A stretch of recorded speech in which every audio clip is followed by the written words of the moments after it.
नमस्कार सबको।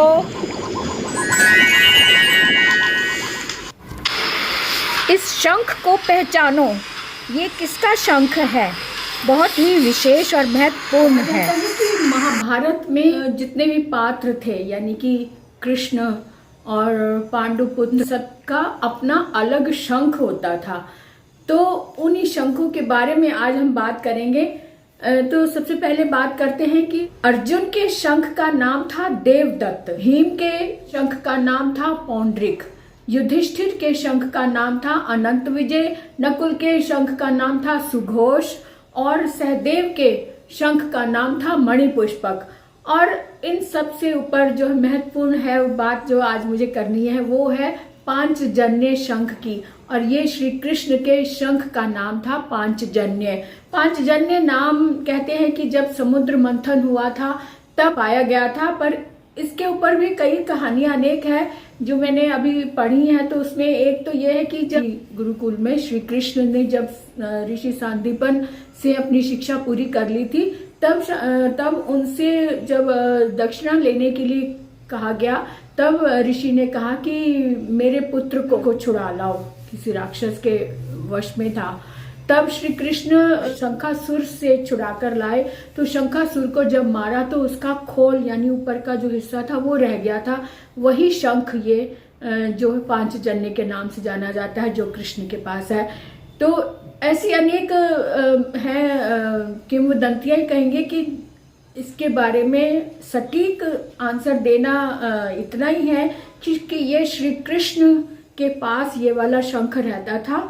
इस शंख की विशिष्ट बात ये थी कि जब ये बजता था तो कई किलोमीटर दूर तक इसकी आवाज जाती थी। और जब महाभारत में जब शंखनाद होता था, श्री कृष्ण जब शंखनाद करते थे, तब जो पांडु हैं, पांडु पुत्रों में एक अलग उत्साह देखने को मिलता था। वो सब उत्साहित हो जाते थे, यानी युद्ध के लिए अपने आप को तैयार कर लेते थे। तो ये एक विशिष्टता थी इस शंख की। और आज जो मैं बताने वाली हूँ वो ये है कि पांचजन्य शंख को लिखते कैसे हैं। पांचजन्य शंख जब लिखा जाता है तो पा में आ यानी कि दीर्घ स्वर है, आ का, है ना, दीर्घ स्वर, और य च वर्ग का जो पांचवा वर्ण है य, वो आधा लगता है, और जन्य पांच और जन्य। अब यहाँ पर चंद्र बिंदु नहीं लगती। जब संस्कृत के जो शब्द होते हैं उनमें अंग की बिंदु तो लगती, यानी अनुस्वार लगता है, लेकिन ह्रस्व स्वर में लगता है।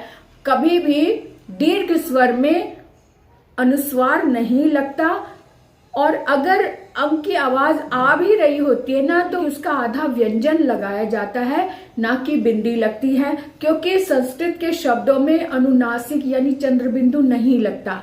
ये पहचान होती है। तत्सम और तद्भव शब्द जब हम सिखाते हैं तो इसमें एक विशेष बात यह होती है कि संस्कृत के शब्दों में कभी भी चंद्र बिंदु नहीं लगता। जो संस्कृत के शब्द होते हैं उनमें अनुस्वार लगता है, और अनुस्वार हमेशा ह्रस्व स्वर में लगता है। जैसे कि शंख है, शंख शब्द में अनुस्वार लगा है क्योंकि यहाँ पर ह्रस्व स्वर है, ह्रस्व है। और शंख का जो अनुस्वार है वो किसके स्थान पर लगा है, किसकी साउंड आ रही है, क्योंकि अनुस्वार के बाद ख आया हुआ है, तो ख क वर्ग में से आया है, और क वर्ग का पांचवा वर्ण है ङ। तो शंख जो अनुस्वार है उसमें ङ की साउंड आ रही है, इसलिए इसमें शंख है। जैसे कि पांचजन्य है, पांचजन्य शंख का जो नाम है ये जब लिखते हैं तो उसमें चंद्रबिंदु नहीं लगता। पांच यानी च वर्ग का पांचवा वर्ण जो है वो आधा लिखा जाता है। पा में आ की मात्रा, और आधा य, फिर च, और फिर जन्य। तो पांचजन्य शंख ऐसे लिखा जाता है। इसमें अनुनासिक यानी चंद्रबिंदु नहीं लगता। तो ये बात आप हमेशा ध्यान रखो कि संस्कृत के शब्दों में अनुनासिक यानी कि चंद्रबिंदु नहीं लगता।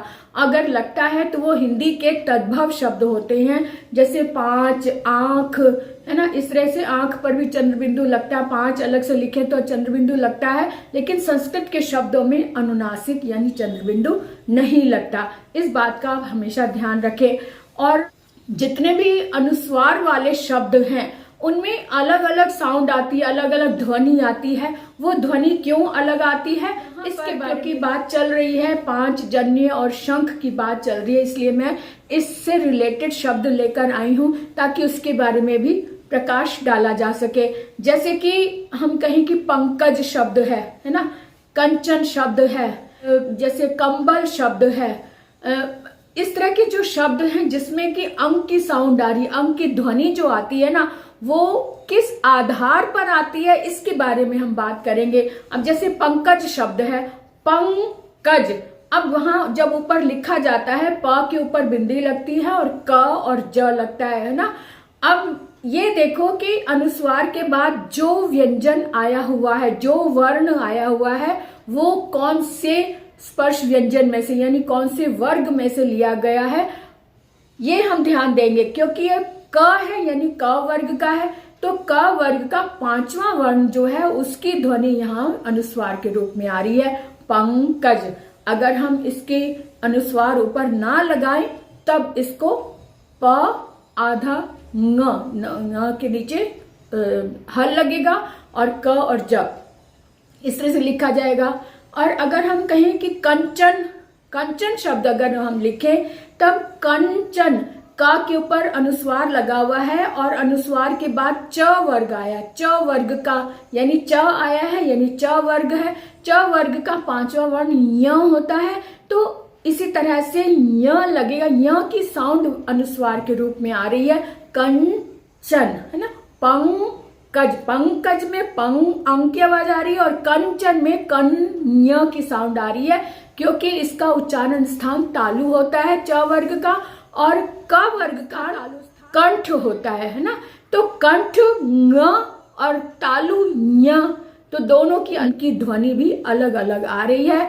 इसी तरह से अगर मैं कहूं कि डंठल या फिर टंडन, टंडन शब्द आता है तो ट वर्ग है, टंडन, तो जो अनुस्वार लगा है अनुस्वार के बाद ड की साउंड आ रही है, ड है ना। तो ड, ट, ठ, ड, ढ, तो ट वर्ग का ये है ड, इसलिए ट वर्ग का पांचवा वर्ण ण आता है, ण है ना।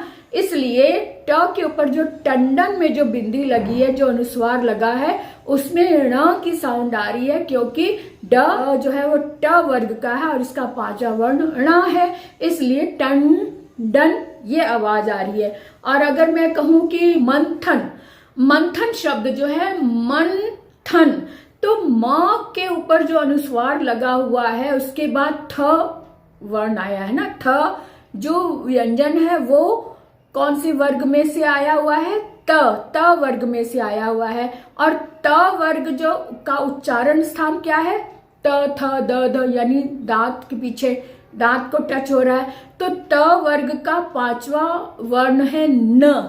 तो मंथन में म के ऊपर जो अनुस्वार है उसके बाद थ आया, थ त वर्ग का है, इसलिए त वर्ग के पांचवें स्थान पर न है, इसलिए यहाँ पर ध्वनि मंथन, न की साउंड आ रही है, मंथन है ना, इसलिए इसमें न की साउंड आ रही है, मंथन।